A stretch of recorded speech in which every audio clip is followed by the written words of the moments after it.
Hello everybody, welcome back to the latest episode of the Turfcast podcast pre-game show with me, Joe Redmond, ahead of another massive game for Burnley this weekend down at the Tottenham Hotspur Stadium against Tottenham Hotspur, obviously. I'm recording this on Friday, so that's the day after the North London derby, and I went into that game hoping that Arsenal would win it, which made me feel dirty. I'm not going to lie, not the biggest fan of Arsenal, and I won't say I've got a soft spot for Tottenham, but out of the two teams, it's Tottenham. But Tottenham won. They absolutely murdered them. To be fair, they went down to 10 men quite early on, did Arsenal. But still, Tottenham murdered them. They were very, very good. And I was watching that game thinking, shit, they're going to absolutely batter us. They were really good with Tottenham, to be fair. I did watch the game, like I said. It made me worry, especially with the news that James Tarkowski is out, or it looks like he'll be out. We'll go into that in a little bit. But we know Ben Mee's out. We know Ashley Westwood's out. We know Matej Vidra's out. Jack Cork could be out as well.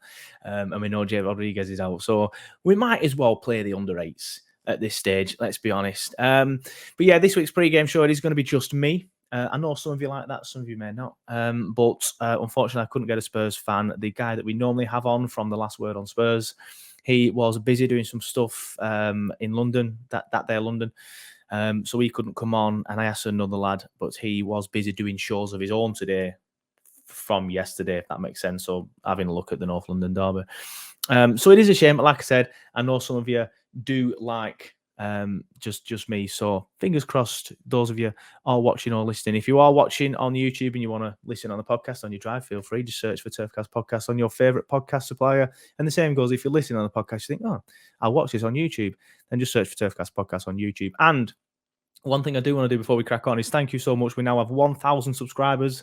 Get in there. I did a bit of a push towards the end, didn't I? I think I needed about 60 odd a couple of weeks ago, and I did a bit of a push, but I've never normally been one to beg for people to subscribe and stuff like that. I've just asked for you to like the video, and I'll just use this point now to please like the video. If you're watching, just pause it, like the video. It really does help the algorithm.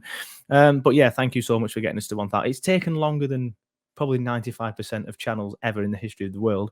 But we got there. And like I said, I've never been one to beg for followers, subscribers, because I always felt like you'll subscribe if you like the content. So apart from the last 2 weeks, the majority of you are here because you like the content. So that to me means quite a lot. So thank you for that.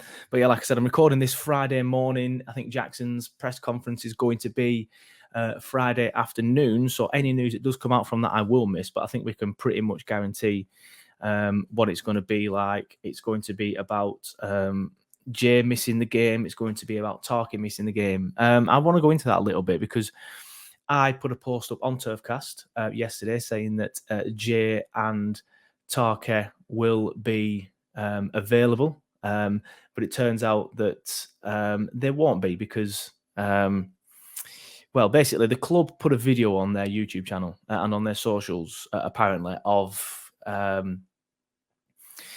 the lads in training, and they put a clip of Tarky in it, training, and a clip of Jay Rodriguez in it, training. So the Burnley Express saw this and responded to this, as did other people on socials. Obviously, the Burnley Express is a well-respected newspaper, so you see it in the Burnley Express and you get excited. But they responded to that and said, James Tarkowski and Jay Rodriguez look to have overcome their hamstring issues and could be ready for the final 3 games in Burnley's season. Then some rumours came out, like I said, that this footage was old footage. People were commenting on our post, on the Burnley Express post, saying it's old footage. And so I reshared it, saying, well, maybe not. Maybe it is old footage. Then all of a sudden, the Burnley Express article went missing. They deleted it. And then the Burnley Express journalist who wrote the article came out and said, yeah, it turns out that it's old footage. And a lot of people gave, I think it was Dan at the Burnley Express, some criticism for it. I don't think Dan's at fault here. I don't think the club should be putting up old footage. And if they do, and as some of you know, I used to work at a football club. And as some of you know, as I've just said, some of you work at a football club. But we did put up old footage every now and then because, if you can't get down to training for whatever reason, or your workload is too much that week, you will just put up old footage and say, lads, preparing for the next game. It's just a trick of the trade. But you would go through it with a fine-tooth comb to make sure that there was no injured players in there, sold players, because that's sometimes how old the footage was, or anything like that, or if we had a new signing at training or a trialist, you would make sure that they were not in the footage. So it's a pretty juvenile mistake, I'll be honest, from the club. I know there's been a lot of changes in the backroom staff, and one thing I will say, I'm not criticising them too much because the socials have been so much better since the changing in staff and since Dyche's departure. But that was a big mistake. And it kind of makes you realise why Dyche was so against stuff being shared so much, because now it's created this big stir. We all thought Tarky and Jay were playing. Turns out they're not. So yeah, hopefully the club learned from that one. But it was a bit of a big mistake. And like I said, the journalist at the Burnley Express got a bit of stick for it, but not for me. I don't think it's his fault. Being a former journalist myself, I'd have done the same. I'd have written an article on that. Some people said he probably should have checked his facts, but the club shouldn't have put the video out for me. So it's one of them. But yeah, I think that was a bit of a debacle, weren't it? But it turns out that it was all footage, and it looks like they're not playing. Just to give you some information that I've been given, I've never been one of these people that sort of like spouts it on socials and go, "Oh, I've heard about this." But apparently, Jay could feature in the last 2 games. But Tarky's out for the season. That's what I've been told. Off a source, not the source that you're probably all thinking of. Somebody else. Apparently, Tarky's hamstring tear is grade 2, which means he'll be out for 6 to 8 weeks. So you probably won't see Tarky in a Burnley shirt again. But that isn't concrete. Like I said, it's just somebody that's told me that. It's not the club who said it. It's not somebody who knows him personally. So we'll see what happens with that one. Fingers crossed I am wrong, because obviously we need Tarky at the back. I am worried that I mean, people will always say Kevin Long, oh, he does a job for you, blah blah blah. But for me, I just don't. He's nowhere near good enough for the Premier League, is he? Let's be fair. He's a mid-table to lower-end Championship defender at best. And the fact that we're playing him in the Championship in 2022 in a relegation battle when we need to stay up just proves how poor the recruitment has been over the years. And I will say that's including the last 2 windows, even though we've clearly made major steps in the last 2 windows. But we've always needed another better defender.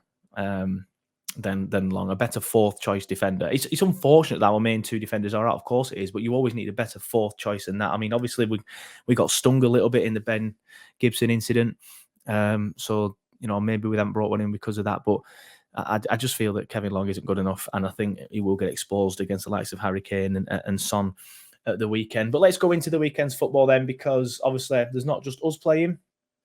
There is a few games this weekend. Obviously, we're on Sunday. I think all games are on Sunday. There might be a couple on Monday, but looking on your screen now, if you're watching on the podcast, yeah, there's one on Monday and one on Tuesday. Just looking at that.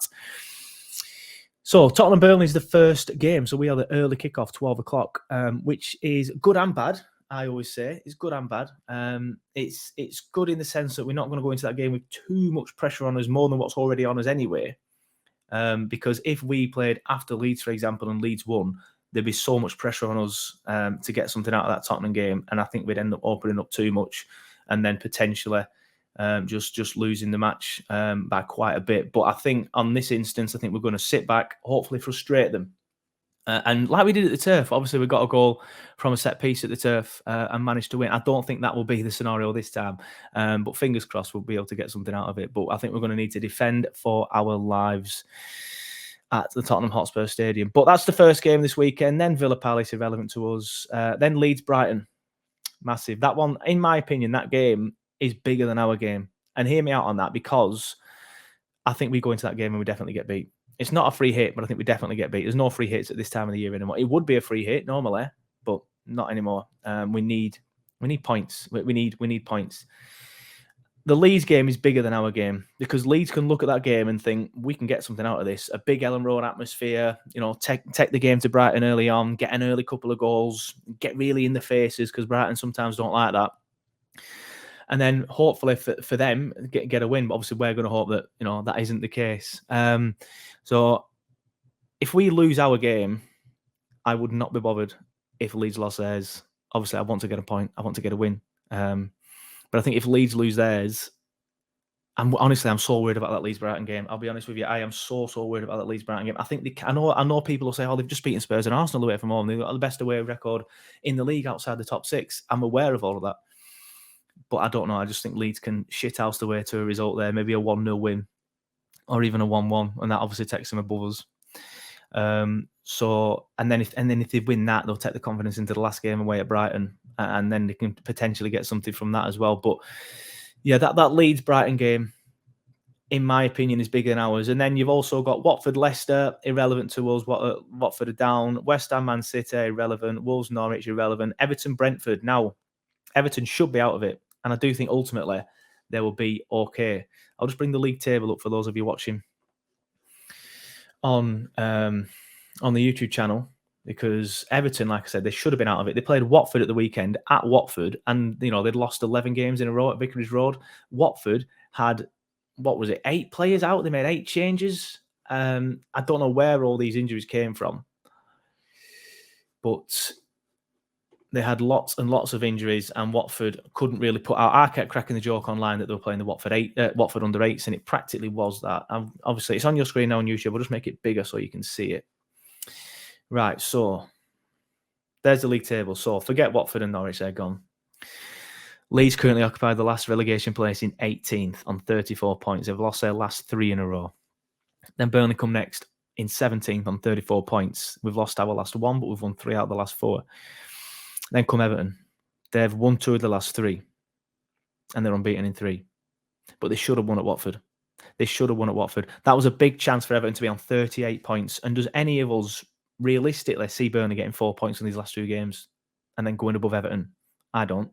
If they'd had 4 points cushion, but they don't. Now they've only got a 2-point cushion. So 1 win for us sees us go above Everton. We can win at Villa. I know they've just murdered us. We can win there, though. They're hit and miss.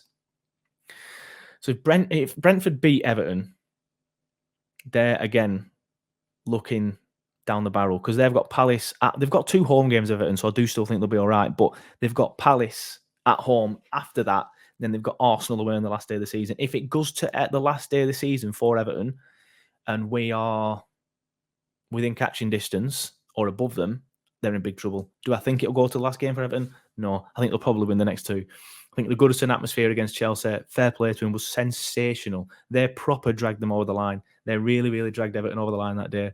The performance was great as well, but I really do think the crowd dragged them over the line. So I do think they'll probably win them both, if not get 4 points, and then that will see them on 40 points and they'll be safe. But if it goes into the last day of the season for Everton, then I worry for them.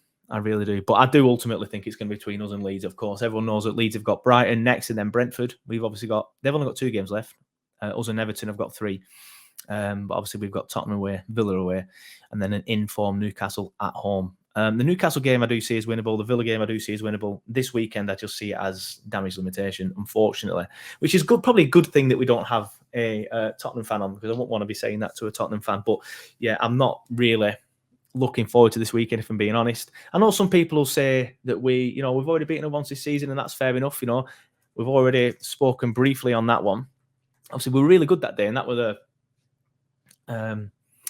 only the 3rd win of the season at the time, I think it was. Obviously, should have been postponed. It was postponed. It should have been earlier in the season, but obviously because of the snow, it got postponed. Undersoil eating, apparently. We don't have it. It does. We do, should I say. But yeah, it's... we can take confidence from that game. Honestly, I really think we can. We can take confidence from that game, because we were very good that game. Tottenham struggled to break us down, but I do think we are better defensively under Dyche, or should I say were better defensively under Dyche than what we are now. I thought we were very, very poor defensively. Not all the games against Jackson, just the Villa game. I think he got it wrong, if I'm being honest with you. I think Jackson got the tactics wrong. I think the defense was too high, and it got exposed too easily. I wrote in my Lanks Live column this week that lessons need to be learned, and we can use that and learn from it, especially when we play Villa again, because we will hopefully sit back against them and try and hit them on the break. If we push too far forward against Villa, they'll just expose us again. They will just expose us with that ball over the top. Obviously, we saw 2 goals. The first goal and the 3rd goal was just through sheer pace. And the second goal, again, was just from us Dwight McNeil not picking his man up. So if we eradicate their mistakes and go to Villa Park and defend better, I do still think we can get a result. Do I think we will? No, but that's a different debate. We'll do the Villa predictions on the Villa prediction show. But yeah, for this one, I'll be honest, I'm not looking forward to it. if we'd have beaten Villa, we'd have gone into it with some. I'll just bring the league table back up for those of you watching on YouTube. We'd have gone into it with a 3-point gap, knowing that Leeds had to get 4 points on their last 2 games, and they probably won't do that, in my opinion. If they beat Brighton, it could change, obviously, but I'm worried about that game, like I said earlier. But I do think Brighton will avoid defeat at the very least. I don't see Brighton getting beat there. They're a decent side this season. They started the season really well, Brighton, and they had a blip in the middle where they were terrible, and now they seem to be really good again, which is good for us because we're not playing them now and Leeds are. So fingers crossed for that one. But the main one for me this weekend, obviously I've been watching the Burnley game, and I'm not actually going to watch the Leeds game because I've been watching these games. I say that probably will. I've been watching these games recently. It's giving me too much anxiety. So I'll probably try and not watch it. Plus, it's the missus' birthday on Monday. So we'll probably be going out for a meal at some point. So hopefully I'm not too depressed on that meal. Apologies, my camera seems to have frozen there on YouTube. There we go, it's back. It's back. I don't know why it does that. But predictions, honestly, let me know in the comments below what you think your predictions are. I think it's going to be a tough one this week. I've just been looking at the team from when we played Tottenham at home. And they played similar to what they have been playing recently. So it's sort of like a 3-5-2-1. Luiz, Emerson Royal, Romero, Dyer, Davies, Sessegnon, Bentancur, and Højbjerg, sort of like in the double pivot. And then you got Kulusevski, probably pronounced that wrong, and then Son and Kane up front. So we did well to not concede to them, to be fair. So we could go into that with some confidence, like I said, and I do think we will. However, our defence was Pope, Roberts, Tarkey, me, not there. Peters. Some people have called for Peters to be back in the side after the Villa game. I think that's probably a bit premature, if I'm being honest. I like Peters. I don't think there's anything wrong with him. But Taylor's had one bad game. All right, he was very bad against Villa, but he's had one bad game. The midfield, Lennon, Court, Brownhill, McNeil, and then up top it was Weghorst and Rodriguez. So it's probably going to be Weghorst and Barnsley again this weekend because J-Rod is injured, Vidra's injured. The team is this will be the team. My guess of the team will be Pope in goal, obviously. Then you've got Roberts, and it's going to be Long and Collins, whichever way them two go. Then I do think Charlie Taylor will play. I wouldn't mind seeing Peters come in. And you know what? If we are going to bring Peters in, I'd probably maybe play a 5 at the back and put Peters within the 3 centre halves just to show that up because, like I said earlier, the main 2 are missing. Long is not good enough for me.